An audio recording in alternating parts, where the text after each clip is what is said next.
Mataifa kadhaa Afrika yanakaribia kufanya uchaguzi. Taswira ya wanahabari kutatizwa ni ile ile kwenye mataifa hayo. Pamoja na kuwa ni sauti ya wanyonge, serikali za mataifa hayo zinachukulia kama wapinzani wa demokrasia.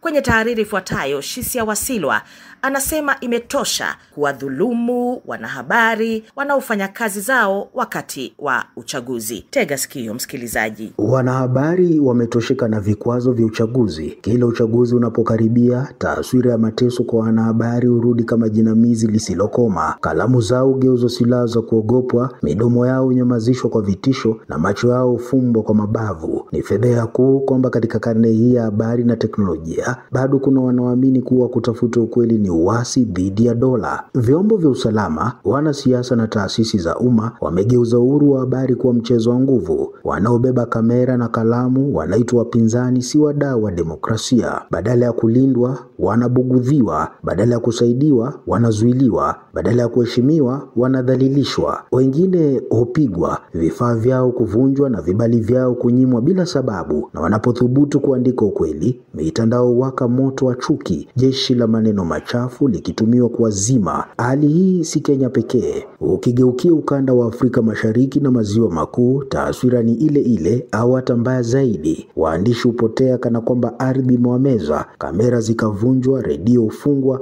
na wale wanaoripoti visa vya udanganyifu au katili upewa alama ya mauti. Hata katika mataifa mengine ya Maziwa Makuu kama Rwanda, udhibiti mkali wa habari na hofu ya kuadhibiwa kumeifanya uandishi wa uchunguzi kuwa kama kutembea kwenye makaa ya moto. Tume za uchaguzi na serikali lazima zielewe jambo hili wazi wazi. Bila wanahabari hakuna uwazi. Bila uwazi hakuna demokrasia. Mwanahabari ni jicho la mwananchi na kioo cha uadilifu. Kumnyamazisha ni kufumba macho ya taifa zima. Kimsingi, vyombo vya habari ni sauti ya mnyonge. Leo tunasema imetosha. Wanahabari wanahitaji ruksa kusema ukweli. Hawatoendelea kuwa ngao za uoga au majeruhi wa siasa chafu. Ni wajibu wa kila taasisi, kila chama na kila raia kusimama nao, kwa sababu bila sauti zao uchaguzi ugeuka maigizo na Afrika hubaki gizani, bara lenye giza la hofu badala ya nuru ya ukweli.